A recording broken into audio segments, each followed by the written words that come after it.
Hello बच्चे, good morning, good afternoon, good night, good evening सब साथ। हम लोग आज टॉपिक देखते हैं magnetic field on axial position due to a bar magnet. अब जैसे हम लोगों ने इलेक्ट्रिक फील्ड वाले चैप्टर में पढ़ा था, electric field on axial position due to a bar magnet, बिल्कुल वैसा ही चलेगा सब कुछ। आप देखोगे बिल्कुल वैसा ही आसान है। कुछ सिंबल बदल जाएंगे, कुछ सिंबल बदल जाएंगे, उन सिंबल्स को यूज कर लेंगे हम लोग और देखेंगे सब आसान लगेगा हमको।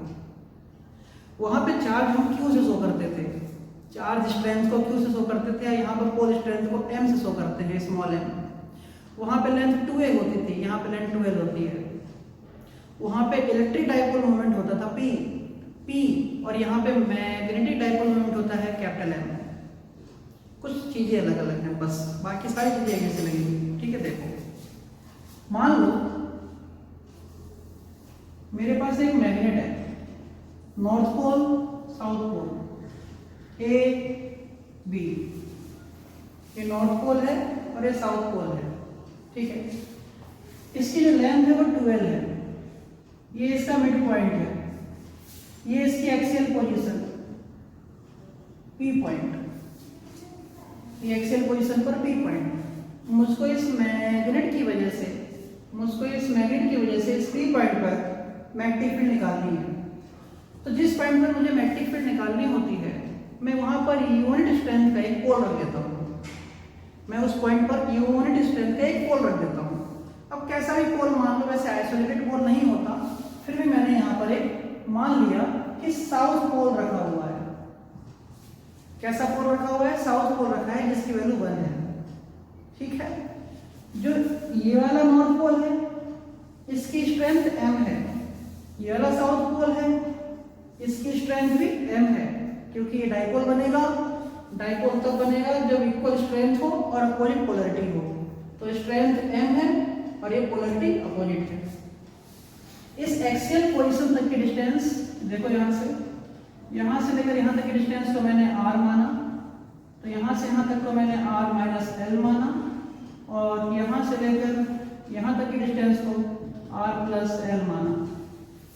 आगे बात समझिए, तो यहाँ से लेकर यहाँ तक की डिस्टेंस r माइनस l, यहाँ से लेकर p तक की distance r plus l, o से लेकर p तक की डिस्टेंस r, इसकी पोल स्ट्रेंथ m, इसकी भी पोल स्ट्रेंथ m। मैं फिर बता दूं कि एक बार में अगर कोई टॉपिक समझ में नहीं आया तो उस वीडियो को कम से कम 2 या 3 बार देखो। देखो होता ही है जनरली, हम लोगों को कोई चीज एक बार में समझ में आई या नहीं आई, होता है सबके साथ। मैं भी पढ़ता हूँ तो मेरे साथ भी ऐसा ही होता है। कोई टॉपिक मेरे साथ सामने में नया आता है जब मैं अपनी स्टडी करता हूँ, तो अगर कोई चीज़ एक बार में समझ में नहीं आया तो ये नहीं कि वो आएगा ही नहीं ना, आएगा। उसको 2 बार 3 बार देखोगे तो धीरे धीरे उसके अंदर से एसेंस समझ में आना शुरू हो जाता है। ठीक है, तो किसी के दिमाग में अगर ये बातें आती, कई बच्चों से बात होती है तो बोलते हैं सर आता ही नहीं समझ में, तो 1-2 बार कोशिश करो, उसको समझ में आ जाएगा। और उसके बाद भी समझ में नहीं आता तो देखेंगे क्लियर हो जाएगा। कोशिश किया करो, एक बार में देखो हर चीज़ अगर समझ में आ गई तो फिर बात ही क्या है नहीं, हम लोग तो फिर माँ सरस्वती हो गए। अगर एक ही बार में समझ में आ जाएगा तो होता नहीं ऐसा। कोशिश किया करो, जैसे ये आसान चीजें चलो ये तो आ ही जाएंगी कि 12 लेंथ है, वहाँ 2a हुआ करती थी, आधी l और l हो गई। साउथ पोल नॉर्थ पोल एक मैग्नेट है, मुझे p पॉइंट पर एक्सियल पोजीशन पर मैग्नेटिक फील्ड निकालनी है, पता ही है। ध्यान दो, ये साउथ पोल, ये भी साउथ पोल, इसकी वैल्यू m, इसकी वैल्यू 1, इसकी वैल्यू 1। इस साउथ की वजह से साउथ पर क्या लगेगा? रिपल्सन। तो मान लो लगा V1, क्योंकि मैग्नेटिक फील्ड की बात हो रही है तो मैग्नेटिक फील्ड को किससे शो करते हैं? B से शो करते हैं, तो इसकी वजह से मैग्नेटिक फील्ड लगी V1। ये नॉर्थ पोल है, नॉर्थ पोल ने साउथ पोल को क्या होगा? अट्रैक्ट किया होगा, तो इसकी वजह से यहाँ पर एक मैग्नेटिक फील्ड लगी V2। अब बताओ बड़ी कौन सी होगी? V1 ज्यादा होगी, V2 ज्यादा होगी? V1 ज्यादा होगी, क्योंकि पास में है, इफेक्ट ज्यादा होगा। तो जो रिजल्टेंट मैग्नेटिक फील्ड आएगी तो वो V1 माइनस V2 आएगी। B इक्वल टू कितनी आएगी? B1 माइनस B2 आएगी। अब फार्मूला लगा दो कूलॉम्स लॉ इन मैग्नेटिज्म, देखो तो B equal to mu naught upon 4 pi m1 m2 upon r square. m1 m है, m2 1 है, देखो m1 m2 तो 1 है, अपॉन r स्क्वायर कितना? r माइनस m का whole square minus mu naught upon 4 pi m1 m2, m1 कौन है? m है, तो तुम्हारा मन है तो यहाँ पे 1 से मल्टीप्लाई करते चलो, थोड़ा दुख कम होगा। म्यू नॉट अपॉन 4 पाई थोड़ा बड़ा बनाते हैं, m1 m2 upon r square, ये वाला स्क्वायर देखो r प्लस एल का होल स्क्वायर, क्लियर समझ में आ गई, r प्लस एल का होल स्क्वायर। अब देखो तो b equal to mu naught upon 4 pi common, m common, 1 upon r minus L का whole square minus r plus L का होल स्क्वायर, सही है। देखो तो b इक्वल टू क्या लिखा, mu naught upon 4 pi m common, LCM r minus L का whole square और r प्लस एल का होल स्क्वायर, r स्क्वायर कई बार बता चुका हूँ क्या होता है ये, r square minus L square का होल स्क्वायर, एलसीएम ले लो, r प्लस एल का whole square minus r minus L का होल स्क्वायर, सॉल्व कर दिया तो b equal to mu naught upon 4 pi m, और a प्लस b के होल स्क्वायर में से a माइनस b का होल स्क्वायर जाता है तो 4ab आता है, तो 4ab और a का मतलब क्या है यहाँ पर r और b का मतलब है l, r square minus l square का होल स्क्वायर, क्लियर हो गया। 4 को मैंने 2 into 2 लिख दिया तो b equal to mu naught upon 4 pi m into 2 into 2 into l into r upon r square minus l square का होल स्क्वायर। अब एक बात देखो ध्यान से, जैसे इलेक्ट्रिक डाइपोल मोमेंट होता था, इलेक्ट्रिक डाइपोल मोमेंट होता था p equal to q into 2l, उसी तरीके से एक मैग्नेटिक डाइपोल मोमेंट होता है, ये कैपिटल M होता है। फिर बता दूं, मैग्नेटिक डाइपोल मोमेंट होता है capital M equal to q की जगह m इंटू ये 2a होता था, यहाँ पे क्या होगा 2l होगा, तो मैग्नेटिक डाइपोल मोमेंट का फॉर्मूला क्या होगा m इंटू 2l। अगर m इंटू 2l देख लिखा हुआ देखोगे तो उसको लिखोगे कैपिटल M, देखो m into 2l, m into 2l और m हो गए कैपिटल M, लिख देंगे इसको ध्यान से देखो। तो क्या लिखा है इसको, b equal to mu naught upon 4 pi capital M into 2 into r upon r square minus l square का होल स्क्वायर, ये फॉर्मूला आ गया। स्पेशल केस देखो, स्पेशल केस अगर r बहुत ज़्यादा बड़ा हो जाए l से, अगर r बहुत बड़ा हो जाएगा l से तो l नेगलेक्ट हो जाएगा तो r की पावर 4 आएगा, r की पावर 4 से एक r कट जाएगा तो अपॉन में r क्यूब आएगा, तो फार्मूला आ गया b equal to mu naught upon 4 pi, r के ऊपर आ गया तो 2m अपॉन r क्यूब, कुछ फार्मूला याद आया, और यहाँ पे लिख दो एक्सीएल। तो कहने का मतलब क्या हुआ, जब वहाँ पे हम एक्सीएल का फार्मूला पढ़ते थे तो फार्मूला आता था 2p upon r cube, 2p upon r cube, आज फार्मूला क्या आ रहा है 2m upon r cube, clear हो गई बात, आज m आ रहा है, क्योंकि बस यही अंतर है, इसी को हम मैग्नेटिक डाइपोल मोमेंट कहते हैं और उसको हम इलेक्ट्रिक डाइपोल मोमेंट कहा करते थे। तो एक्सियल पोजीशन समझ में आ गई, आप इसको जल्दी से नोट करो, हम तुरंत आते हैं नेक्स्ट इक्वेटोरियल पोजीशन की तरफ, प्लीज नोट करो।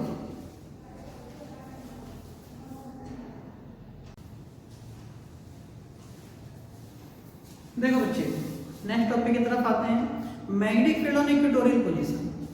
इलेक्ट्रिक फील्ड सीखा था ना इक्वेटोरियल पोजीशन में, फाइनल आंसर आता था ना p अपॉन r क्यूब, आज देखो क्या आएगा, ऐसे ही समझ लो, p अपॉन r क्यूब की जगह आएगा आज m अपॉन r क्यूब, क्योंकि p की जगह मैग्नेटिक डाइपोल मोमेंट क्या होता है m होता है, m अपॉन r क्यूब कर लेते हैं, इसको भी आसान है बच्चों के लिए। देखो तो मान लो एक मैग्नेट है, नॉर्थ पोल साउथ पोल, ये a ये b, इसकी स्ट्रेंथ m, इसकी भी स्ट्रेंथ m, ये इसका मिड पॉइंट हो गया O, ये लेंथ L, ये लेंथ L, ये हो गई एक इक्वेटोरियल पोजीशन, यहाँ इक्वेटोरियल पोजीशन हो गया P, इक्वेटोरियल पोजीशन क्या हो गया P, इसको मान लो R, ठीक है।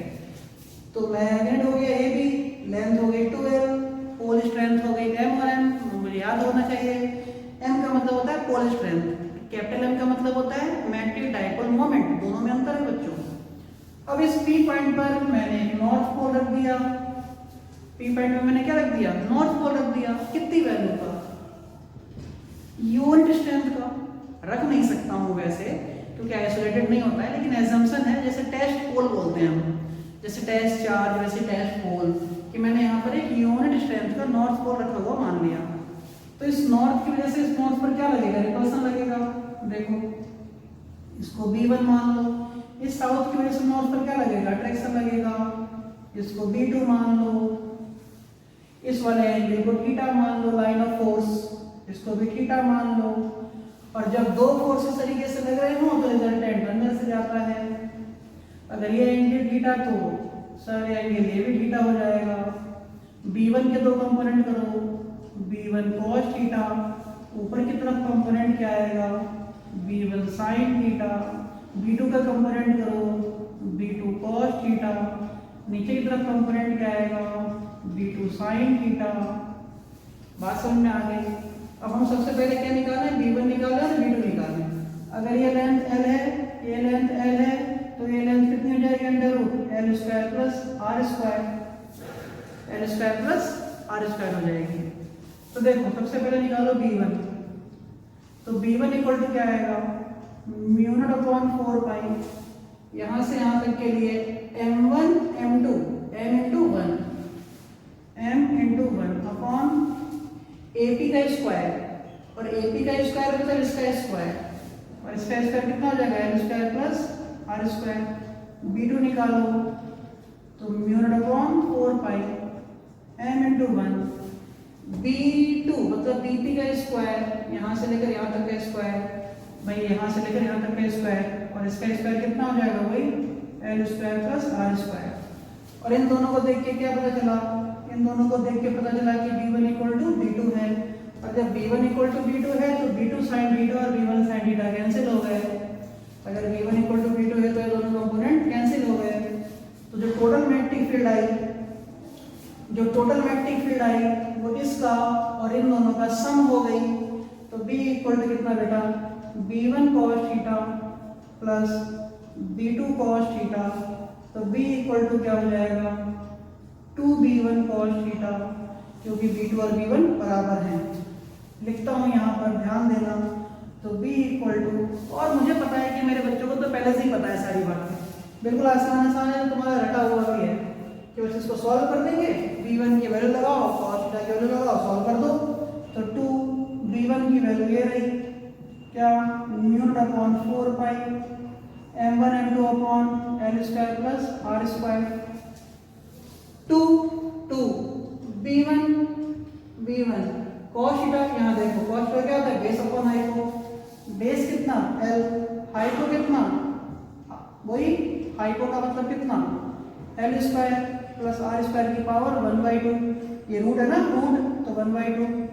तो B equal to mu naught upon 4 pi 2ml क्या हो जाएगा, capital M, mu naught upon 4 pi capital M upon, ये देखो L square plus R square की पावर 1 और 1/2 3/2, तो क्या हो गया, R square plus L square की पावर 3/2।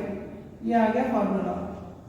इफ क्या R greater than L, R अगर L से बड़ा होगा तो L नेग्लेक्ट, R की पावर 2 और 3/2, 2 से 2 गया, R 3 आ गया। तो B इक्वल टू क्या आया, mu naught upon 4 pi capital M, ये कैपिटल M है, अपॉन कितना R क्यूब। ये फॉर्मूला किसके लिए हो गया, इक्वेटोरियल के लिए हो गया। क्लियर हो गई बात। एक्सियल के लिए क्या आया था, B एक्सियल के लिए आया था mu naught upon 4 pi 2m upon R cube. तो रिलेशन देखो, B axial equal to 2 times of B equatorial. ये मैंने इलेक्ट्रिक डायपोल में भी प्रूव किया था, और आज ये फॉर्मूला किसमें प्रूफ हो गया, मैग्नेटिक डायपोल में भी प्रूफ हो गया। तो हमने सीख लिया magnetic field on equatorial position, और उसमें सीखा था मैग्नेटिक फील्ड एक्सियल, और एक्सियल और इक्वेटोरियल का रिलेशन होता है B axial equal to 2 times of B equatorial होता है। क्लियर होगी बात, ये अच्छे से नोट कर लो। समझ में नहीं आया तो एक बार 2 बार देखना जरूर इस वीडियो को। मेन बातें देखो क्या होती है इसमें देखने को, ये L लेना होता है, ये R लेना होता है, ये under root L square plus R square Pythagoras से। दूसरी बात ये होती है कि यहाँ पे हमें कंपोनेंट लेते हैं किसका, B1 को, और यहाँ लेते हैं कंपोनेंट B2 का।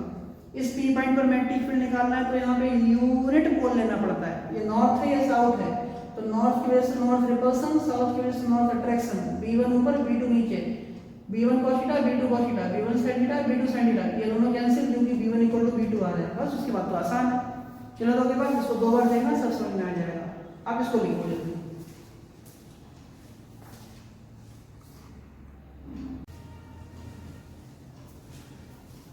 देखो बेटा, नेक्स्ट टॉपिक है magnetic field on general position due to a bar magnet. Axial देख लिया, इक्वेटोरियल देख लिया। अब जनरल का मतलब ये होता है जो ना एक्सियल हो ना इक्वेटोरियल हो, जो ना एक्सियल हो ना इक्वेटोरियल हो, मिक्स हो, मतलब कहीं पर भी हो तो जनरल पोजीशन। देखो यहाँ से आसान है, टेंशन ना लेना।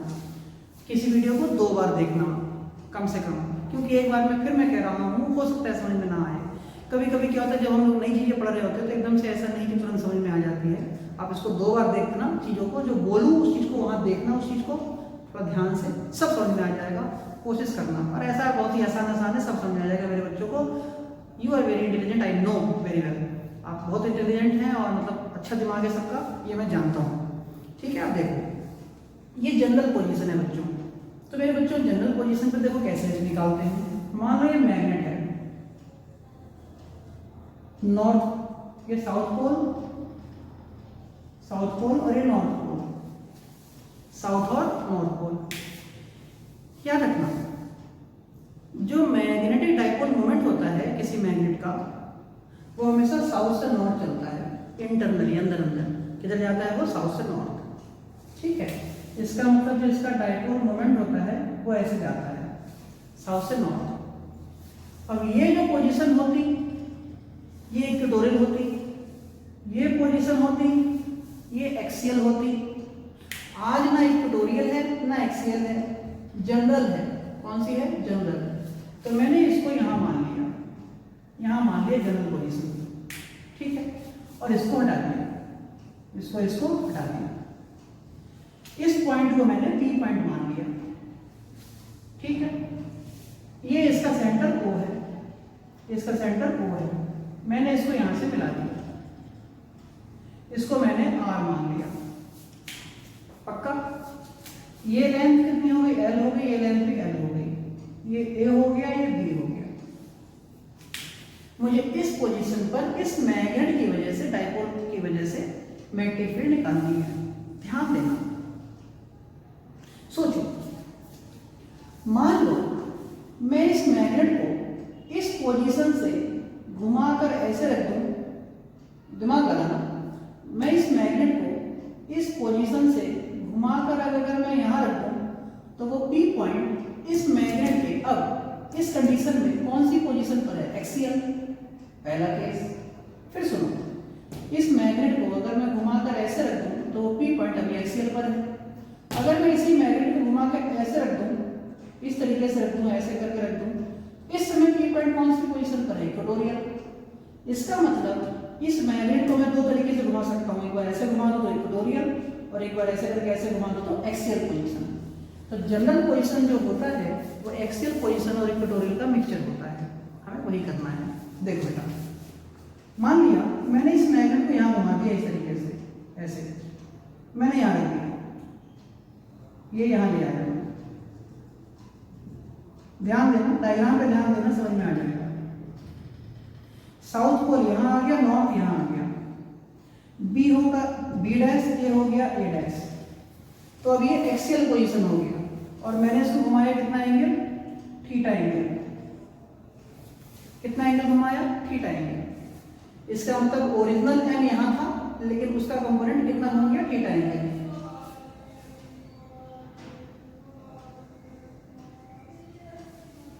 तो जो एम है वो चल रहा था साउथ से नॉर्थ, जो एम है वो चल रहा था साउथ से नॉर्थ। लेकिन अब जो हमने मैग्नेट घुमाया नहीं, घूमा हुआ माना है, एज्यूम किया है। अगर ये यहाँ से यहाँ एज्यूम करोगे तो इसका एम का कंपोनेंट भी तुमको थीटा की तरफ एज्यूम करना पड़ेगा। इसका मतलब जो ये एम है, इसका एक कंपोनेंट इधर की तरफ जाएगा, क्या जाएगा? M cos theta.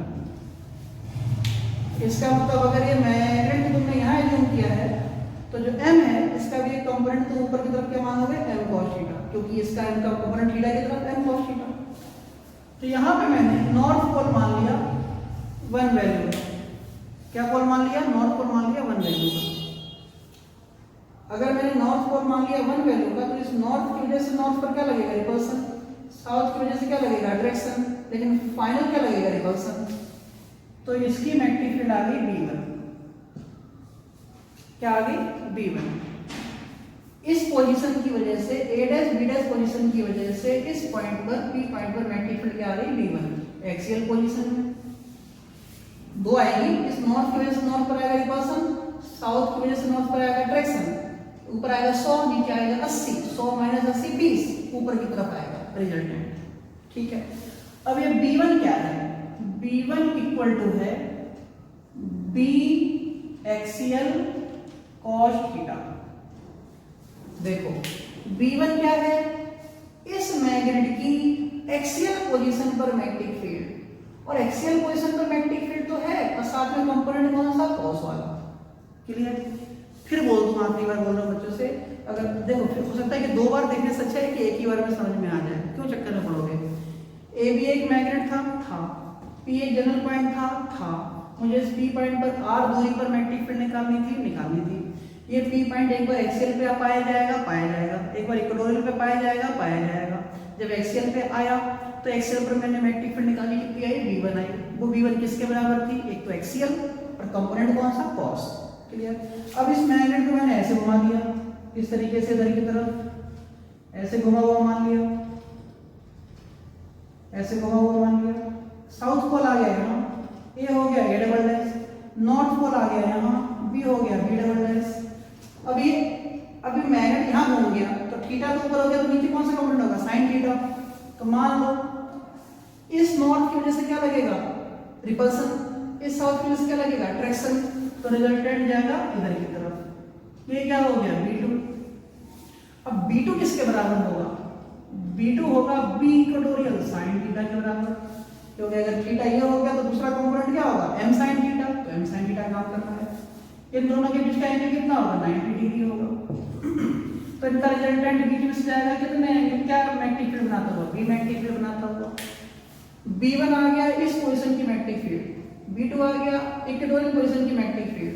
B1 आ गया B एक्सियल cos थीटा क्योंकि m cos थीटा, B2 आ गया B इक्वेटोरियल sin थीटा क्योंकि m sin थीटा। यहाँ की तरफ कंपोनेंट क्या होगा, नीचे की तरफ अगर कंपोनेंट देखें तो क्या हो जाएगा, m sin थीटा। तो अब इन दोनों का रिजल्टेंट क्या होगा, B, हमें B निकालना है। तो B का फॉर्मूला होगा B equal to under root, याद होगा f1 square plus f2 square plus 2f1 f2 cos theta, याद है ना, वही लगा रहा हूं। देखो क्या लगा है, b1 स्क्वायर, b1 को क्या लिखूंगा, b एक्सियल cos थीटा का whole square plus b equatorial sin theta का होल स्क्वायर प्लस 0, क्योंकि आएगा b1 b2 2b1 b2 cos theta और दोनों के बीच का एंगल कितना है 90, तो cos 90 0। ठीक है, आगे लिखने की कोई जरूरत नहीं है। अब देखो तो b equal to under root, axial क्या होता है formula, mu naught upon 4 pi 2m upon r cube into cos theta, इसका होल स्क्वायर प्लस इक्वेटोरियल क्या होता है, mu naught upon 4 pi m upon r cube into sin theta का whole square. आगे बात समझ में। तो b इक्वल टू देखो म्यू नॉट अपॉन 4 पाई का square, mu naught upon 4 pi का स्क्वायर कॉमन निकाल लो तो बाहर आ गया mu naught upon 4 pi, m का स्क्वायर बाहर निकाल लो, r क्यूब का स्क्वायर बाहर निकाल लो तो r क्यूब, अंडर रूट में क्या बचा 2 cos थीटा का whole square plus sin theta, तो sin थीटा का स्क्वायर। आगे बात समझ में। तो b इक्वल टू देखो b equal to mu naught upon 4 pi m upon r cube under root 2 cos theta का स्क्वायर क्या होता है 4 cos square theta, 4 cos square theta, ठीक है, प्लस कितना हो गया ये sin स्क्वायर थीटा। अब देखो तो b equal to mu naught upon 4 pi m upon r cube under root 4 cos square theta को लिखूंगा 3 cos square theta plus cos square theta, 3 cos square theta plus cos square theta और cos square theta plus sin square theta 1। ये कितना आ गया 1। तो ये जो formula होता है ये होता है जनरल पोजीशन पे। ये कहाँ होता है? जनरल पोजीशन पे। क्लियर होगी बात? इसका स्पेशल केस देखो, इसके स्पेशल केस, दो स्पेशल केस हैं। पहला special case, if theta equal to 0, अगर थीटा इक्वल टू 0 हो जाए, थीटा 0 होने का मतलब है कि ये पी पॉइंट एकदम खिसक के एक्सियल पर आ जाए, मतलब थीटा 0 हो जाए, थीटा 0 हो जाए। थीटा 0 होने का मतलब है पी पॉइंट एक्सियल पर आ जाए, तो यहाँ 0 लगा दो। तो b equal to cos square 0, cos 0 1, तो 3 इंटू 1 3, 3 प्लस 1 4, 4 का रूट 2। तो देखो b equal to mu naught upon 4 pi 2m upon r cube. देखो अगर थीटा 0 तो कौन सा केस मिल गया? एक्सियल वाला आ गया। नहीं आया, ये फॉर्मूला है जनरल पोजीशन का, लेकिन थीटा 0 ले लिया। थीटा 0 लिखते ही ये पी पॉइंट खिसक कर नीचे आ गया, इस सिलाई में आ गया। और यहाँ पे कौन सी पोजीशन होती है इस लाइन पर? एक्सियल। देखो फॉर्मूला किसका मिल गया? एक्सियल का। यहाँ थीटा 0 लगाते ही मिल गया। क्लियर? अब दूसरा स्पेशल केस देखो। दूसरे स्पेशल केस में क्या कहते हैं कि अगर थीटा इक्वल टू 90 डिग्री। देखो मेरे बच्चों, बहुत प्यारे बच्चे हो तुम लोग, बहुत ही अच्छे बच्चे हो मेरे, तो अच्छे बच्चे हो, इतने अच्छे बच्चे हो कि मन तो करता है कि कुछ दो चार को एडॉप्ट कर लूँ। देखो अब थीटा इक्वल टू क्या 90। देखो मेरे बेटे एक आध गुस्सा हो रहे हो, खूब तेज गुस्सा आ रही है उनको। Theta equal to 90, theta equal to 90 कैसे? मतलब ये पी पॉइंट यहाँ पहुँच गया, इक्वेटोरियल पर पहुँच गया, 90 हो गया, थीटा बढ़ते बढ़ते 90 हो गया। लगाओ cos 90 0, 3 इंटू 0 0, अंडर रूट 1 1। तो देखो क्या बचा? b equal to mu naught upon 4 pi m upon r। Clear होगी बात? और ये कौन सी पोजीशन है? इक्वेटोरियल पोजीशन है। तो देखो जनरल पोजीशन के अंदर दोनों बातें होती हैं, एक्सियल भी होती है और इक्वेटोरियल भी होती है। यहाँ से वो बातें प्रूफ हो रही हैं। तो जनरल पोजीशन समझ में आ गया? क्लियर होगी बात? ये पी पॉइंट एक्सियल भी होती है और ये पी पॉइंट इक्वेटोरियल भी होती है। क्लियर होगी बात? आगे बढ़ते हैं नेक्स्ट टॉपिक की तरफ।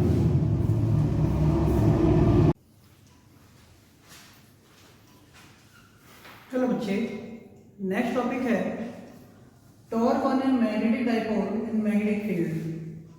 किसी मैग्नेटिक फील्ड में किसी मैग्नेट के ऊपर डाइपोल, मैग्नेटिक डाइपोल के ऊपर लगने वाला टॉर्क। जैसे आपको याद होगा इलेक्ट्रिक फील्ड में सीखा था tau equal to P sine theta, तो वैसा ही आ जाएगा tau equal to M B sine theta, क्योंकि वहाँ का पी यहाँ का एम होता है कैपिटल, वहाँ का ई यहाँ का बी होता है, और टाउ तो टाउ रहता है। देखो नॉर्थ पोल और ये south pole, north pole south pole. यहाँ पर एक मैग्नेटिक फील्ड चल रही है, एक मैग्नेटिक फील्ड चल रही है, ये मैग्नेटिक फील्ड है, सही है। ये नॉर्थ पोल और ये साउथ पोल, ये मैग्नेटिक फील्ड।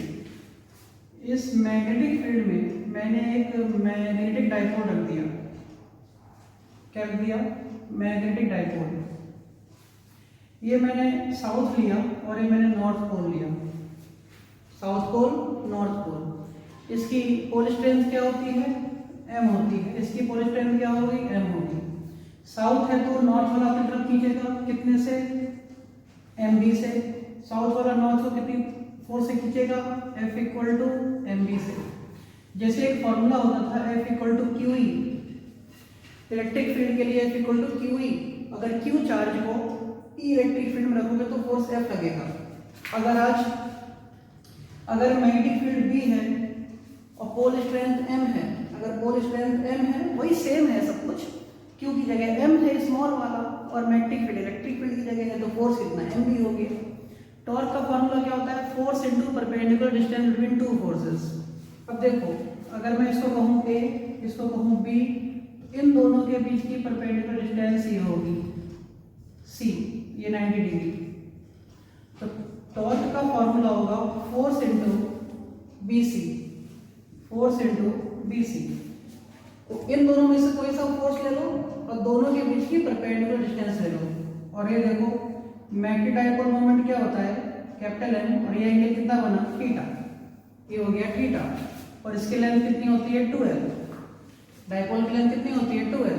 मुझे चाहिए BC, तो देखो टॉर्क इक्वल टू कितना हुआ, F क्या होता है, mb इंटू BC। BC कितना होगा, 2l साइन थीटा। ये होगा 2l साइन थीटा। तो टॉर्क इक्वल टू 2l और l को क्या मिलाकर बनता है, capital M into B sign theta. तो देखो ध्यान से, तो टॉर्क इक्वल टू कितना हो गया, M क्रॉस B। तो एक दो कंडीशन हो सकती है इसके अंदर कि अगर theta equal to 0, theta equal to 90, theta equal to 0 और थीटा इक्वल टू 90। ये तो समझी गए होंगे, आसान सा है। टाउ इक्वल टू क्या होता है, फोर्स इनटू डिस्टेंस परपेंडिकुलर। तो टाउ इक्वल टू फोर्स कितना, mb, डिस्टेंस कितना, 2l sin थीटा, और 2l इनटू m क्या होता है, capital M, b sin theta. तो theta equal to 0, theta equal to कितना, 90। थीटा इक्वल टू 0 यहाँ लगाओ, तो torque equal to mb sin 0, तो टॉर्क इक्वल टू mb, तो टॉर्क इक्वल टू कितना, mb sin 0, सॉरी sin 0 0, तो टॉर्क इक्वल टू 0, तो टॉर्क कितना, मिनिमम। दूसरा देखो थीटा इक्वल टू 90, तो torque equal to mb sin 90, तो टॉर्क ये आएगा मैक्सिमम, तो इसका मतलब mb। तो दो टॉर्क हो सकते हैं, या टॉर्क मिनिमम हो सकता है या टॉर्क मैक्सिमम हो जाएगा। कंडीशन क्या है, जब एंगल 0 हो जाएगा और एंगल 90 हो जाएगा तो मैक्सिमम, 0 हो जाएगा तो मिनिमम। देखो इसका मतलब क्या होगा, 0 किस चीज का एंगल है, 0 एंगल है क्या बात का, समझ रहे हो। 0 एंगल का क्या मतलब है, जैसे एक मैग्नेट है, दो डायग्राम से समझ में आ जाएगा। एक मैग्नेट है, ये साउथ पोल है नॉर्थ पोल। इस मैग्नेट का डाइपोल मोमेंट साउथ से नॉर्थ चलता है, इस मैग्नेट का डाइपोल मोमेंट साउथ से नॉर्थ चलता है। अगर मैग्नेटिक फील्ड भी ऐसे चलने लगी, मैग्नेटिक फील्ड, तो डाइपोल मोमेंट ये कैपिटल M, डाइपोल मोमेंट और मैग्नेटिक फील्ड के बीच का एंगल देखा जाता है। डाइपोल मोमेंट और मैग्नेटिक फील्ड का एंगल देखा जाता है। तो यहाँ पर ये भी इधर जा रहा है साउथ से नॉर्थ, ये भी साउथ से नॉर्थ। मैग्नेटिक फील्ड हमने लगाई है बाहर से, तो यहाँ पे थीटा इक्वल टू 0। लेकिन एक डायग्राम ये बना दूं अगर मैं, ये साउथ और ये नॉर्थ, और मैग्नेटिक फील्ड इधर लगा दूं ऐसे करके उल्टा, ये मैग्नेटिक फील्ड हो गई और मैग्नेटिक डाइपोल मोमेंट जा रहा है इस साइड में, तो थीटा इक्वल टू यहाँ पे क्या लिखूंगा, 180 डिग्री। बात समझ में आ गई। तो मैग्नेटिक फील्ड का एंगल हमेशा कहाँ से देखते हैं, डाइपोल मोमेंट से देखते हैं, क्लियर। और डाइपोल मोमेंट हमेशा कहाँ से जाता है, साउथ से नॉर्थ से जाता है। तो ये टॉपिक क्या था, टॉर्क निकालना था। टॉर्क का फॉर्मूला आपको याद ही है, इलेक्ट्रिक फील्ड में सीखा था, बिल्कुल सेम है। बस करना क्या है, Q की जगह M रखना है, छोटा वाला स्मॉल m, E की जगह B रखना है, टाउ तो टाउ रहता है, 2a की जगह 2l रखना है। बाकी सारी चीजें सेम जैसी हैं। आगे बात समझ में।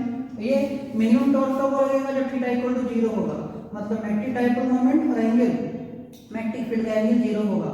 याद रखना, जो एंगल बनता है वो मैग्नेटिक डाइपोल मोमेंट और मैग्नेटिक फील्ड के बीच बनता है। मैग्नेटिक डाइपोल मोमेंट देखो कैपिटल M होता है, साउथ से नॉर्थ चलता है, यहाँ भी साउथ से नॉर्थ चल रहा है, लेकिन मैग्नेटिक फील्ड अपोजिट हो गया, एंगल कितना हो गया, 180। मैग्नेटिक डाइपोल मोमेंट जा रहा है साउथ से नॉर्थ और मैग्नेटिक फील्ड आ रही है नॉर्थ से साउथ, तो एंगल 180। मैग्नेटिक डाइपोल मोमेंट जा रहा है साउथ से नॉर्थ और मैग्नेटिक फील्ड भी जा रही है साउथ से नॉर्थ, तो एंगल कितना, 0। तो एंगल हमेशा कहाँ से लोगे, इस बात को नोट कर लेना कहीं अलग अपनी कॉपी में, कि एंगल हमेशा मैग्नेटिक डाइपोल मोमेंट, एंगल हमेशा मैग्नेटिक डाइपोल मोमेंट और मैग्नेटिक फील्ड के बीच का देखा जाता है। उस मैग्नेट के डिजाइन का नहीं देखा जाता कि मैग्नेट कैसा दिख रहा है ना, डाइपोल मोमेंट के बीच का एंगल देखा जाता है। इसको आप नोट करो, फिर नेक्स्ट टॉपिक की तरफ आते हैं।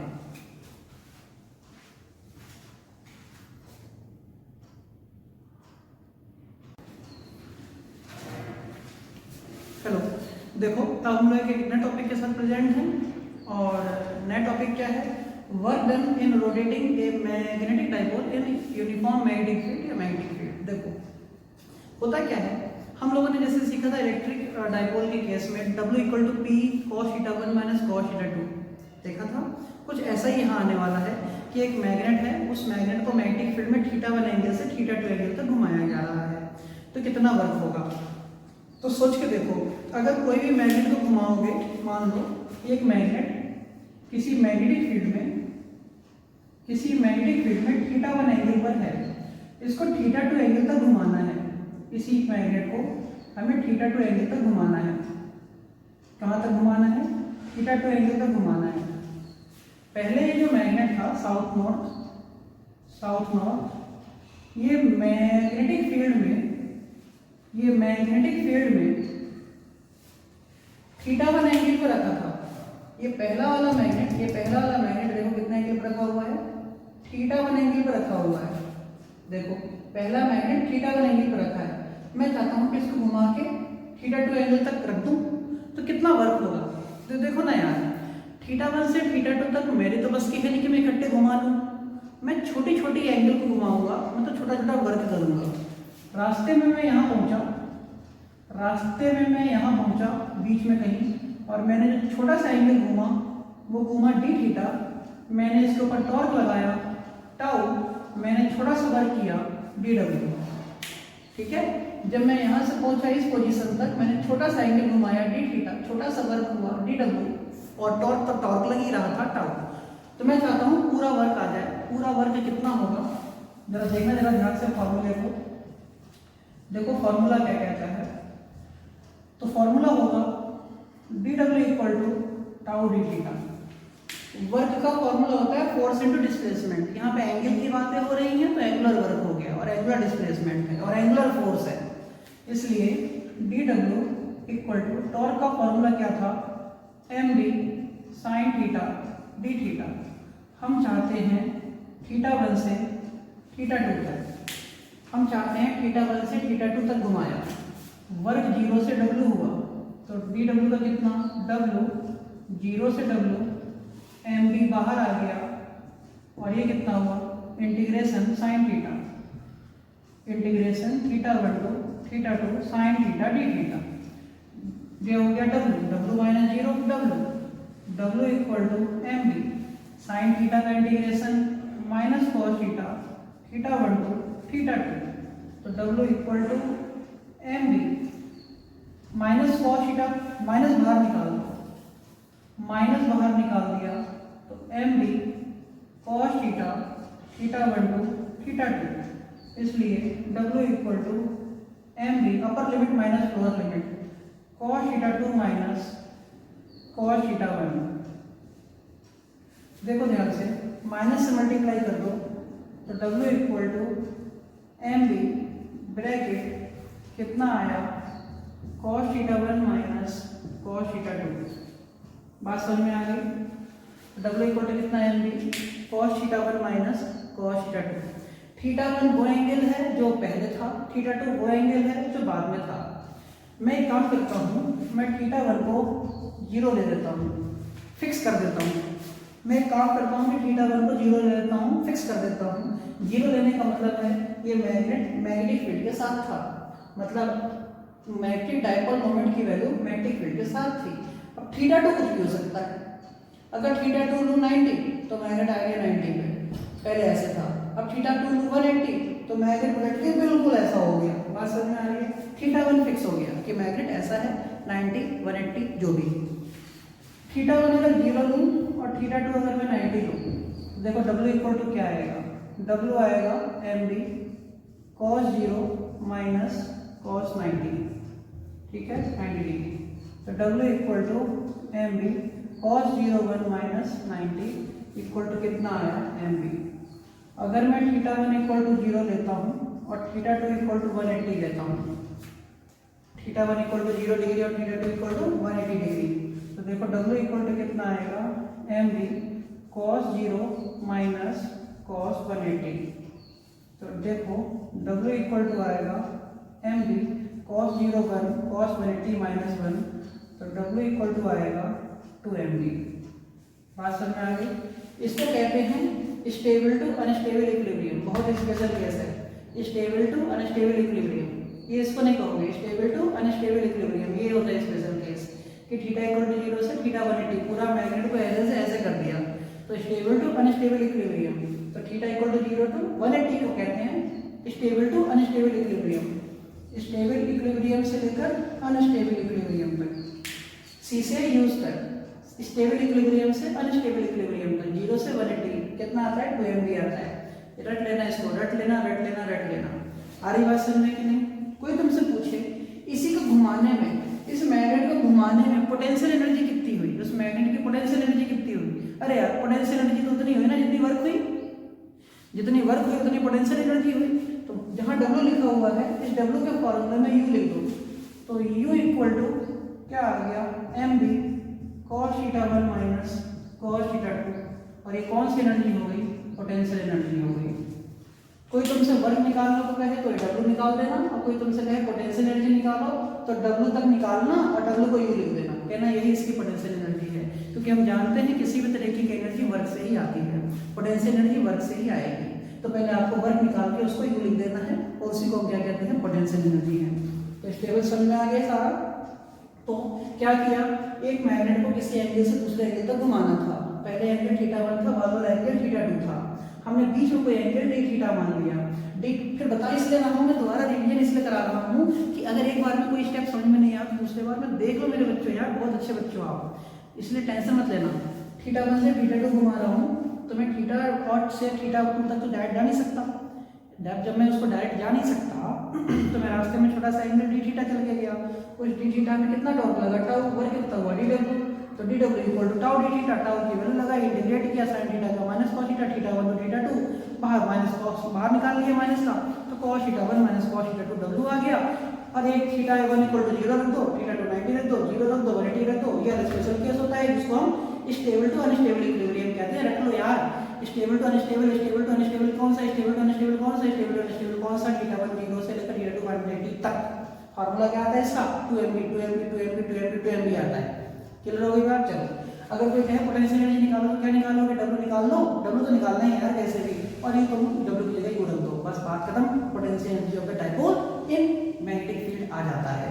ये टॉपिक क्लियर होता है। नेक्स्ट टॉपिक की तरफ हम आते हैं। आप इसको अच्छे से एक बार जल्दी से देखो, नोट्स बनाओ, अच्छे से लिखो, मैं आता हूँ।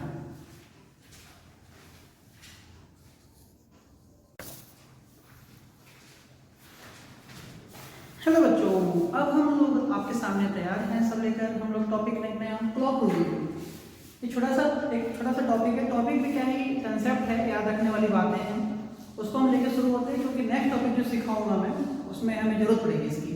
क्लॉक रूल देखो, एक होता है एंटी क्लॉकवाइज चीज, एक होती है क्लॉकवाइज।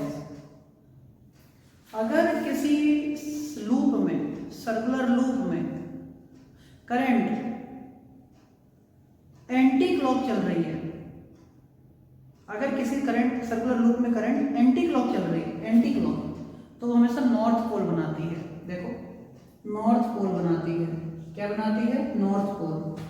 तो अगर करंट एंटी क्लॉक चल रही है तो कौन सा पोल बनता है? नॉर्थ पोल बनता है। और अगर करंट क्लॉकवाइज चल रही है, क्लॉकवाइज, देखो क्लॉकवाइज चल रही है, क्लॉकवाइज, तो हमेशा साउथ पोल बनाती है। ये तो एक अपने आप में बात है ही है कि एंटी क्लॉक हमेशा नॉर्थ पोल बनाएगा, क्लॉकवाइज हमेशा साउथ पोल बनाएगा। उससे एक छोटी सी इंपॉर्टेंट बात सोचो जरा, कि अगर मान लो तुम्हारे पास एक कड़ा है, कड़ा हाथ में पहनने वाला, चूड़ी, चूड़ी, उस ये मान लो चूड़ी है इस तरीके से, चूड़ी गोल, उस चूड़ी को मैं दो तरफ से देख सकता हूं, एक इधर से खड़े होके, ये चूड़ी इसके पीछे से खड़े होके। ठीक, मान लो उस चूड़ी में मेरी तरफ से खड़े होकर देखने पर जो करंट थी क्लॉकवाइज चल रही थी। ध्यान देना, तुम लोग उधर बैठे हो, तुम लोग सोचो क्या आंसर दोगे। ये बीच में चूड़ी, एक तरफ तुम, एक तरफ मैं। सोचो, एक बीच में चूड़ी, एक तरफ तुम, एक तरफ मैं। सही है? हाँ, चूड़ी है, सिंदूर नहीं है, चूड़ी, चूड़ी, बीच में चूड़ी, उधर तुम, इधर मैं। इस चूड़ी में करंट चल रही है, मैंने उस करंट की डायरेक्शन को बोला क्लॉकवाइज। ये मेरे लिए है, ये मेरे लिए है, मेरे लिए देखो, ये क्लॉकवाइज मेरे लिए क्लॉकवाइज। तुम्हारे लिए क्या है? बोलो तुम्हारे लिए क्या है? क्लॉक तो नहीं है, क्योंकि अगर मैं तुम्हारी तरफ आ जाऊं तो देखो क्या हुआ, ये एंटी क्लॉक हो गया। तो सोच के देखो ये क्या हो गया, अगर मैं यहाँ बीच में खड़ा हूं तो पता नहीं क्या, मेरे लिए क्लॉकवाइज, तुम्हारे लिए क्या, एंटी क्लॉकवाइज। सोच के देखो, इसका मतलब एक ही चूड़ी में दो पोल बन रहे हैं, एक तरफ नॉर्थ, एक तरफ साउथ। पक्का?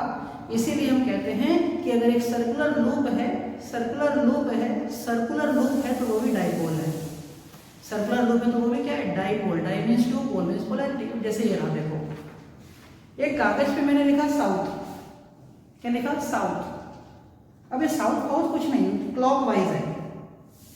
जब मैं मार्कर से लिख रहा था इस पे, जब मैंने मार्कर यहाँ चलाया तो मार्कर का इम्प्रिंट पीछे भी आ गया, पीछे भी छप गया। जो इस साउथ के पीछे छपा, मैंने उसके ऊपर भी मार्कर चला दिया। तो जब साउथ पोल को मैं पीछे से देखूंगा, मतलब क्लॉकवाइज को, ये है क्लॉकवाइज, इस क्लॉकवाइज को जब मैं पीछे से देखूंगा तो देखो वही क्या बन गया, एंटी क्लॉकवाइज बन गया। क्या बन गया, एंटी क्लॉकवाइज बन गया। इसका मतलब जब उसी क्लॉकवाइज को हम पीछे से देखते हैं तो वह एंटी क्लॉक बन जाता है। मान लो यही चूड़ी है, ये चूड़ी है, मेरे लिए क्या है इधर, क्लॉकवाइज, मेरे लिए क्या है, क्लॉकवाइज, लेकिन तुम्हारे लिए क्या है, एंटी क्लॉकवाइज। तो हम कह सकते हैं कि अगर कोई सर्कुलर लूप होता है, कोई करंट लूप होता है, वायर लूप होता है, तो वो भी डाइपोल की तरह काम करता है। और अगर वो डाइपोल की तरह काम करता है तो उसका भी डाइपोल मोमेंट होता है। अगर कोई डाइपोल की तरह काम करता है तो उसका भी डाइपोल मोमेंट होता है, और उसके डाइपोल मोमेंट का भी एक फॉर्मूला होता है। वो फॉर्मूला मैं आपको सिखाऊंगा। पहले आप इस छोटी सी बात को नोट करो कि एंटी क्लॉकवाइज का मतलब नॉर्थ पोल, क्लॉकवाइज का मतलब साउथ पोल। इस कंसेप्ट को भी नोट करना, दिमाग में रखना। जो मैं बोल रहा हूँ वो कॉपी में लिखोगे इंपॉर्टेंट लिखकर कि एक करंट लूप, हिंदी में लिख लेना, कोई तुमसे थ्योरी नहीं पूछ रहा है इसकी, कि अगर, फिर बोल रहा हूँ हिंदी में लिख लेना, इसकी कोई तुमसे थ्योरी नहीं पूछ रहा, ठीक है। लिख लेना ऐसे कि अगर कोई करंट लूप होता है तो उस करंट लूप में भी दो पोल होते हैं, एक साउथ और एक नॉर्थ पोल होता है। इसीलिए उस करंट वायर को भी, करंट लूप को भी डाइपोल कहते हैं, क्योंकि दो पोल बनते हैं और उसका भी डाइपोल मोमेंट होता है। इस सेंटेंस को सुनना दो बार कि करंट लूप में भी दो पोल होते हैं, दो पोल होते हैं, इसलिए करंट लूप को भी, चूड़ी को भी डाइपोल कहते हैं, और डाइपोल का डाइपोल मोमेंट भी होता है। क्लियर हो गई बात? इस चीज को आप नोट करो। मैं तुरंत इसी का फॉर्मूला लेकर आपके सामने उपस्थित होता हूं।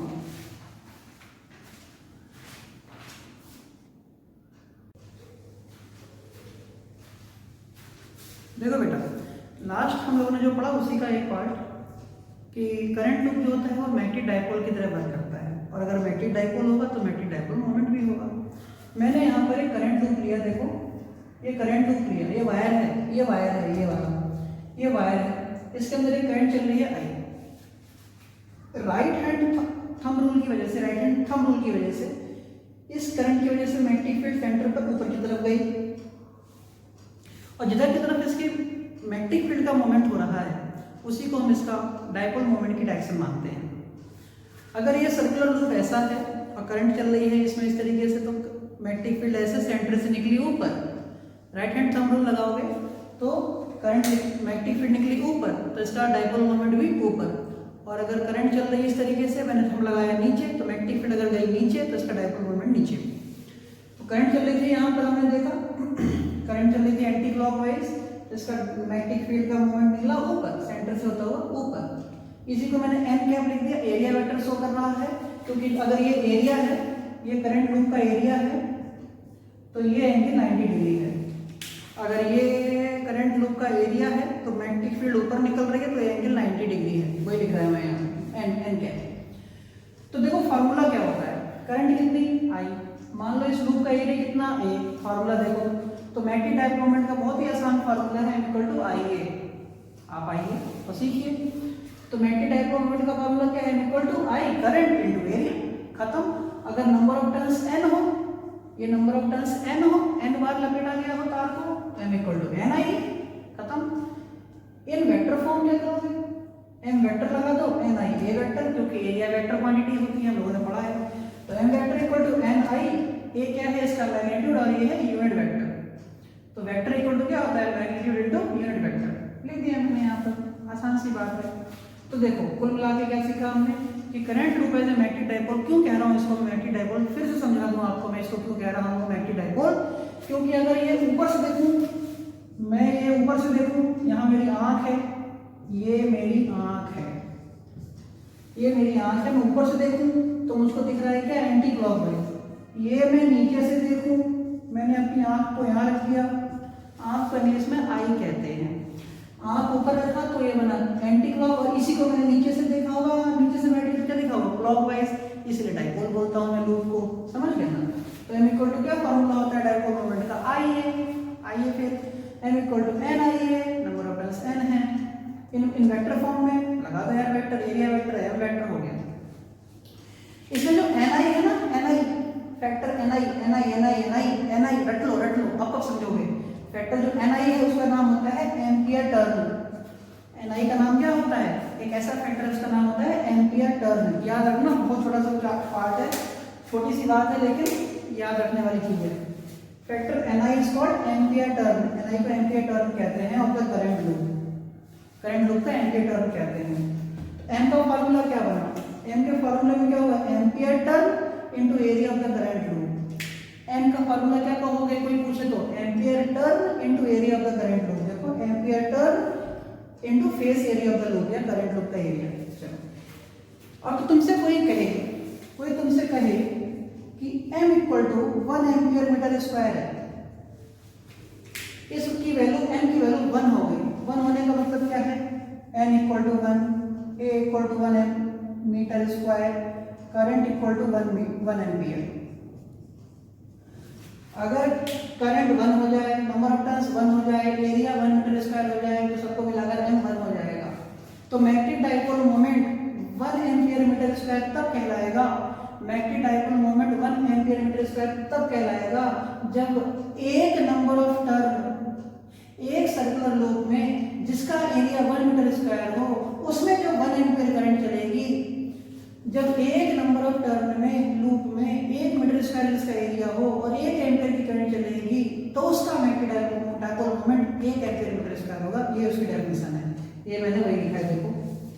It is the magnetic moment of one turn n equal to 1 loop of an area, one turn loop मतलब इस पूरे एंड i की वैल्यू 1 हो गई, 1 स्क्वायर मीटर, एरिया की value 1 square metre, when a current of 1 ampere, current की 1 ampere flowing through it, m की value 1 ampere metre square होती है। आ रही बात समझ में कि नहीं। तो अगर n equal to 1, a equal to 1 metre, i तो m इक्वल टू कितना आएगा, 1 एम्पियर मीटर स्क्वायर। इसको कहते हैं हम current loop as a magnetic dipole. Formula याद रखना कि एक करंट लूप भी मैग्नेटिक डाइपोल की तरह काम कर सकता है। इसकी ऐसा यूनिट होती है, एम्पियर मीटर स्क्वायर। क्या ऐसा यूनिट होती है, एम्पियर मीटर स्क्वायर। बहुत इंपॉर्टेंट है ये, बहुत इंपॉर्टेंट है। तो मैं current loop as a magnetic dipole बहुत इंपॉर्टेंट है। इसका अगला पार्ट भी बहुत इंपॉर्टेंट है, जो कि एटम एज ए डाइपोल आएगा, बड़ा मजा आएगा उसमें, इसको नोट करो।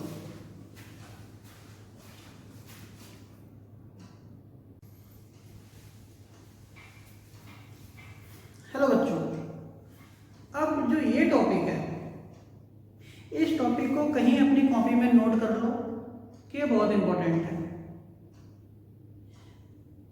अगर मैं कह रहा हूँ बहुत इंपॉर्टेंट है तो इसके ऊपर कई सारे स्टार लगा लो। बिल्कुल नया टॉपिक है, बिल्कुल लेटेस्ट टॉपिक है, बिल्कुल बाकी सारे टॉपिक से लीग से हटकर है, जो हम लोग अभी ढाक के 3 बात वही पढ़ते चले आ रहे थे, एक ही जैसी चीजें, उससे अलग है। तो बहुत इंपॉर्टेंट टॉपिक है और आज टॉपिक का नाम है एटम एज ए डाइपोल या atom as a magnetic dipole. छोटी छोटी बातें, बारीकियां समझना, सोचो, उसको छोड़ो। इस टॉपिक में क्या लिखा है मैंने उसको अभी भूल जाओ, पहले मेरी सुन लो। तुम लोग जानते हो एक एटम होता है, बोलो हाँ। एक एटम होता है, बोल ही नहीं रहे हाँ ना, कुछ तो बोलो यार। एक एटम होता है, एटम के अंदर सेंटर पर न्यूक्लियस होता है, न्यूक्लियस पॉजिटिव चार्ज होता है, बोलो हाँ। न्यूक्लियस पॉजिटिव चार्ज होता है। जब न्यूक्लियस पॉजिटिव चार्ज हो गया तो उस न्यूक्लियस के चारों तरफ अलग अलग ऑर्बिट में इलेक्ट्रॉन चक्कर लगा रहे होते हैं, हाँ कि ना। जब इलेक्ट्रॉन चक्कर लगा रहे होते हैं तो इलेक्ट्रॉन नेगेटिव चार्ज होता है, हाँ कि ना। इलेक्ट्रॉन नेगेटिव चार्ज होता है तो जब वो चक्कर लगा रहे हैं तो जाहिर सी बात है, हम एक बात जानते हैं, एक थ्योरी जानते हैं, अगर इलेक्ट्रॉन चक्कर लगा रहे हैं क्लॉकवाइज, क्या पढ़ाया था, क्या सीखा है तुमने, इलेक्ट्रॉन चले लेफ्ट में तो करंट चलेगी राइट में, इलेक्ट्रॉन चले ऊपर करंट चलेगी नीचे, इलेक्ट्रॉन चले ईस्ट में करंट चलेगी वेस्ट में। The direction of flow of current is always to the direction of opposite to the direction of the flow of the electrons. वही यहाँ है, एक एटम है, एक एटम के अंदर न्यूक्लियस है, न्यूक्लियस पॉजिटिव है, पॉजिटिव के किनारे किनारे अलग अलग ऑर्बिट में इलेक्ट्रॉन हैं और इलेक्ट्रॉन रहे हैं घूम सर्कुलर पाथ पर। तो बेटा इलेक्ट्रॉन अगर सर्कुलर पाथ में क्लॉकवाइज घूमेंगे तो आगे बोलने की जरूरत पड़ रही है मुझको।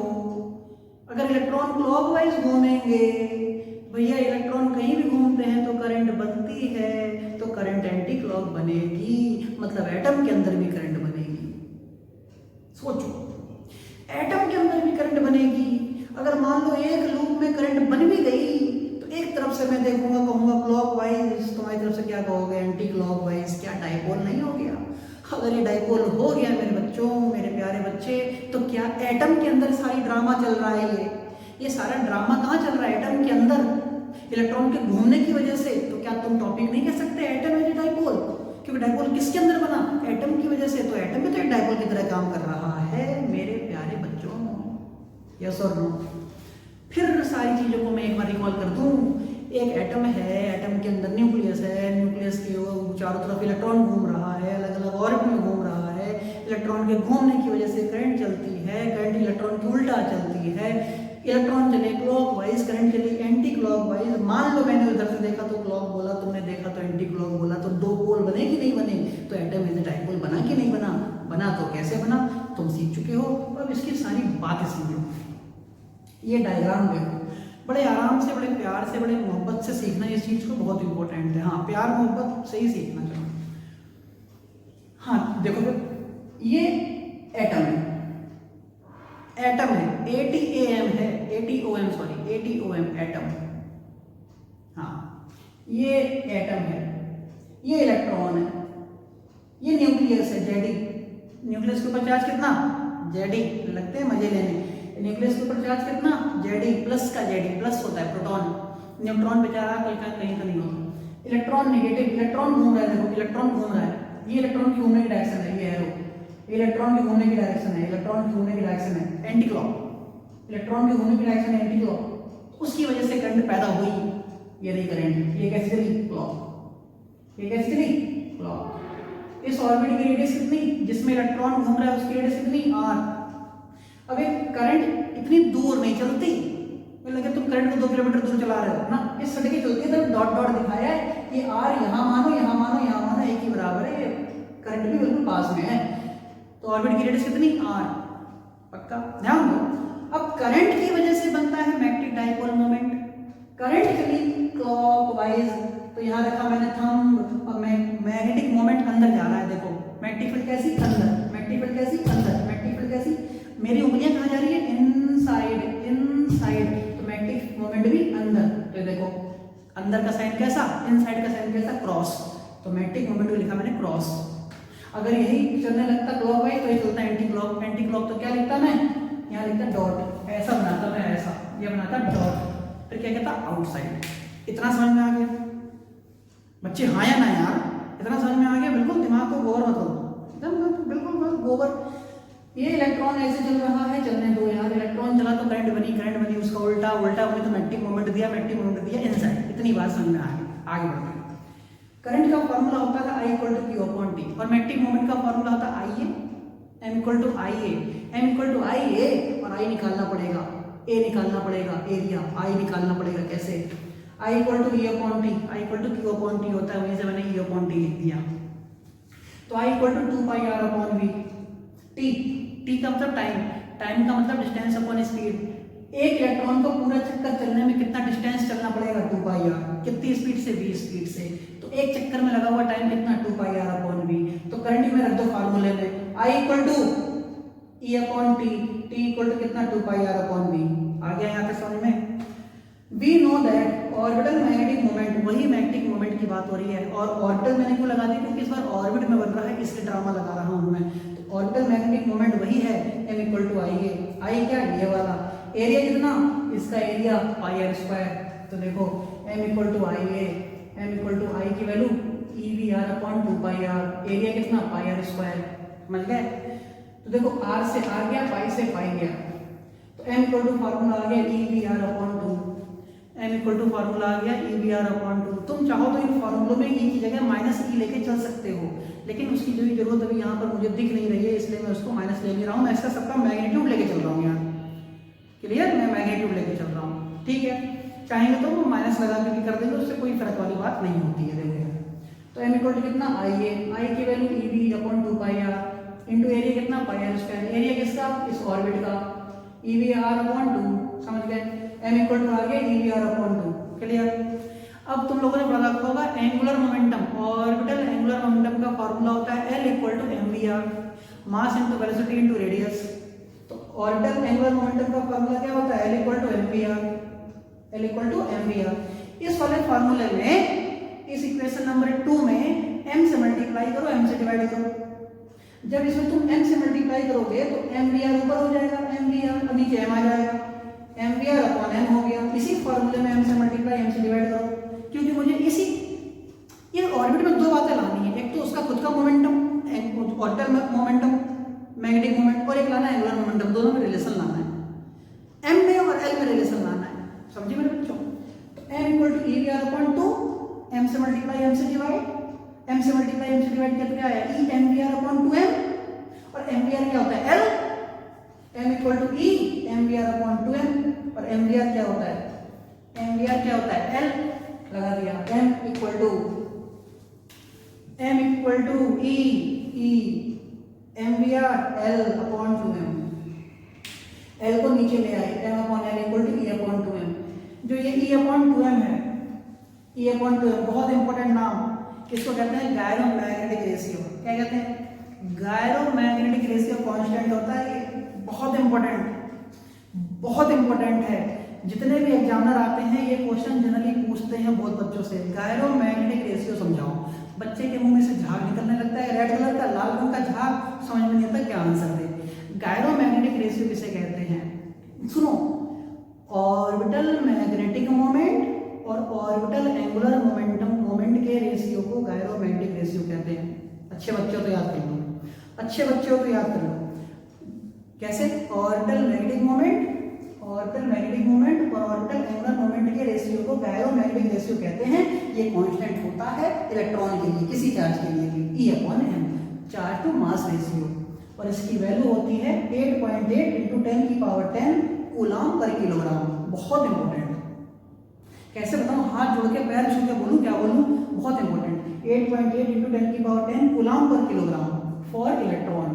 ये कहानी इलेक्ट्रॉन के लिए थी। तो we know that l equal to, अब सुनो, यहाँ तक समझ में आ गया, गायरोमैग्नेटिक रेशियो आ गया, एम में और v are upon 2m, m और एल में रिलेशन भी आ गया। अब एक बात जानते हो, इलेक्ट्रॉन उसी ऑर्बिट में चक्कर लगाता है, इलेक्ट्रॉन उसी ऑर्बिट में चक्कर लगाता है। बोल रहा हूँ, केमिस्ट्री वाले गुरुजी ने सिखाया होगा तुमको 11th में। इलेक्ट्रॉन उसी ऑर्बिट में चक्कर लगाता है जिस ऑर्बिट का एंगुलर मोमेंटम h अपॉन 2 पाई के इंटीग्रल मल्टीपल होता है। बोलो हाँ, बोलो हाँ। मतलब फोन के अंदर से आ जाऊंगा मैं तुम लोगों के घर में, आ गया इंडिविजुअली सबके घर, फोन में टुक टुक करके। तो इलेक्ट्रॉन उसी ऑर्बिट में चक्कर लगाता है जिस ऑर्बिट का एंगुलर मोमेंटम किसके बराबर? h अपॉन 2 पाई के इंटीग्रल मल्टीपल होता है। मतलब L equal to n h upon 2 pi. सीखा तो होगा ही ना? ये देखो, तो we know that L equal to n h upon 2 pi. क्या? N h upon 2 pi. इस L की वैल्यू इक्वेशन 4 में लगा लो, m equal to e upon 2 L n h upon 2 pi, और नीचे m था, m है। समझ गए? अब देखो मैंने क्या किया, m इक्वल टू n बाहर EH upon 2 to 4 pi m। देखो n बाहर EH अपॉन 4 पाई m। अभी भी नहीं सीख रहे हो ना? खाली n बाहर EH अपॉन 2 टू 4 नहीं होता है। तो n बाहर EH अपॉन 4 पाई m। बहुत इंपॉर्टेंट कहानी आने वाली है। अगर n इक्वल टू 1 हो जाए, अगर n इक्वल टू 1 हो जाए, मैं इसको एक और रिवीजन करवाऊंगा जरूर, अभी का अभी तुरंत। अगर n इक्वल टू 1 हो जाए, यहाँ 1 रख दो, तो खाली EH अपॉन 4 पाई m बचेगा। क्या बचेगा? EH अपॉन 4 पाई m बचेगा। समझे? बोर मैग्नेटॉन सब बोर्स ने बताया था। बोर्स की थ्योरी बहुत सारी इंपॉर्टेंट है, आगे बढ़ते हैं। बोर मैग्नेटॉन अगर n इक्वल टू 1 हो जाए, बोर मैग्नेटॉन का मतलब अगर n इक्वल टू 1 हो जाए तो m इक्वल टू क्या हो जाएगा? EH अपॉन 4 पाई m हो जाएगा। तो कहने का मतलब क्या हुआ, ऑर्बिटल मैग्नेटिक मोमेंट सबसे पहली वाली ऑर्बिट का, नियरेस्ट ऑर्बिट का, इसी को हम बोर मैग्नेटॉन कहते हैं। कोई तुमसे पूछे बोर मैग्नेटॉन क्या होता है, तो तुम कहोगे कुछ नहीं होता है, मैग्नेटिक मोमेंट होता है। किसी भी एटम के लिए मैग्नेटिक मोमेंट की बात की जाती है, किसी इलेक्ट्रॉन का मैग्नेटिक मोमेंट की बात की जाती है उसके पहले ऑर्बिट की, n=1 वाले नियरेस्ट ऑर्बिट की बात की जाती है, उसी को बोर मैग्नेटॉन कहते हैं। तो n=1 का मतलब बिल्कुल पहली ऑर्बिट, m=h/4πm, समझ गए। The least value of magnetic moment, the least value n=1 है यार, लीस्ट है। The least value of magnetic moment is known as Bohr magneton. Magnetic moment की लीस्ट वैल्यू को बोर मैग्नेटॉन कहते हैं। पहली ऑर्बिट के मैग्नेटिक मोमेंट की वैल्यू को बोर मैग्नेटॉन कहते हैं। मैग्नेटिक मोमेंट की कितनी बार वैल्यू होगी यार, मैग्नेटिक मोमेंट की लीस्ट वैल्यू को मैग्नेटिक बोर मैग्नेटॉन कहते हैं। For inner most orbit, for inner most orbit. तो बात समझ में आ गई सबको, एक बार फिर बांधते हैं हमने क्या सीखा। एक बार देखो पहले अपने आप, पहले एक बार 1 सेकंड के लिए अपने आप देखो, मैं तुरंत बताता हूं हमने क्या सीखा।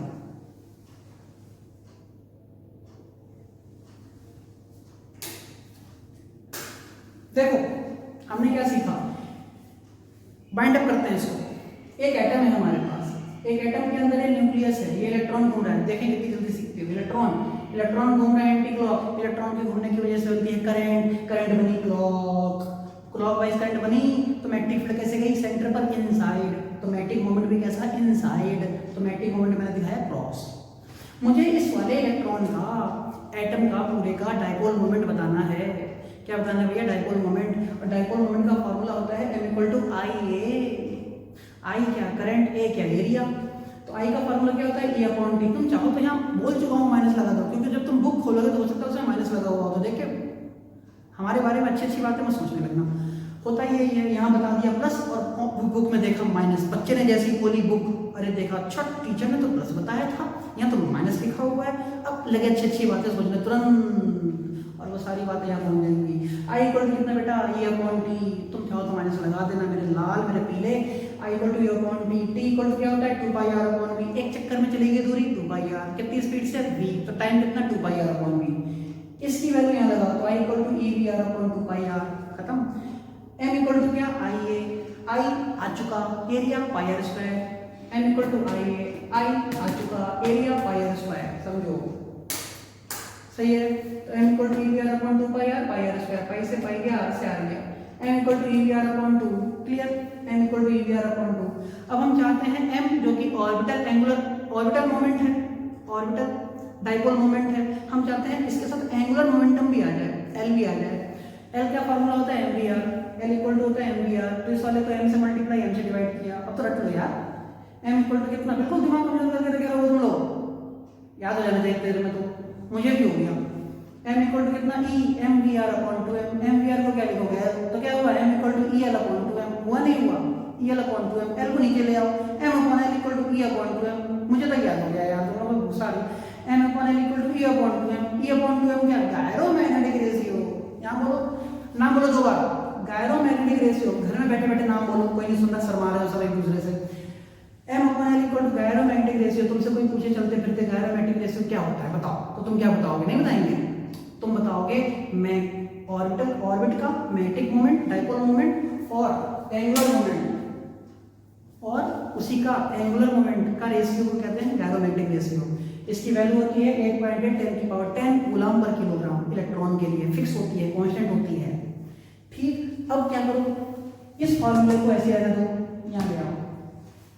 हम जानते हैं किसी भी ऑर्बिट का एंगुलर मोमेंटम जो होता है किसी इलेक्ट्रॉन का, वो h/2π के इंटीग्रल मल्टीपल होता है, उसी ऑर्बिट में घूमेगा वो, पक्का। L=NH/2π, L की वैल्यू आ रहा है, L की वैल्यू यहाँ रखो, m=E/2m था, L और रख दो, NH/2π। n बाहर निकालो, EH/4πm, पक्का, n बाहर, EH/4πm। अब मैं चाहता हूँ बोर मैग्नेटॉन, एक टॉपिक आया बोर मैग्नेटॉन। बोर मैग्नेटॉन का मतलब होता है किसी भी इलेक्ट्रॉन की सबसे बिल्कुल lowest energy, least value of magnetic moment. Magnetic moment की बिल्कुल लीस्ट वैल्यू कहाँ होगी, n=1 पर होगी। मेरे बच्चों, मैग्नेटिक मोमेंट की लीस्ट वैल्यू कहाँ होगी, n=1 पर होगी। कैसे समझाऊं मैं, खास में तुम्हारे पास होता, n=1 पर लीस्ट वैल्यू होगी मैग्नेटिक मोमेंट की, उसी को बोर मैग्नेटॉन कहते हैं, बस। तो इसी फॉर्मूले में n=1 रख दो, तो m=n EH/4πm था, n बराबर 1 रखो, तो m equal to EH upon 4 आया। इसी को कहते हैं least value of magnetic moment, जिसको हम बोर मैग्नेट्रॉन कहते हैं इनर मोस्ट ऑर्बिट के लिए। बस क्लियर। तो सारी बातें हमने क्या सीखी, atom as a magnetic dipole, बहुत इंपॉर्टेंट टॉपिक है atom as a magnetic dipole. Paper में 100 बार पूछा गया है कम से कम, ये कहानी में समझाओ बोर मैग्नेट्रॉन किसे कहते हैं। ऑब्जेक्टिव में पूछा है कि बताओ ये बोर मैग्नेट्रॉन का जो फार्मूला होता है वो क्या होता है, लीस्ट वैल्यू कहाँ मिलती है, ये छोटी छोटी बातें हैं इसमें, ठीक है। आप इसको नोट करो, बहुत इंपॉर्टेंट। और जिस बच्चे ने समझ लिया बहुत एकदम मस्त बच्चा है, बहुत अच्छा बच्चा है, इसको आप नोट कीजिए।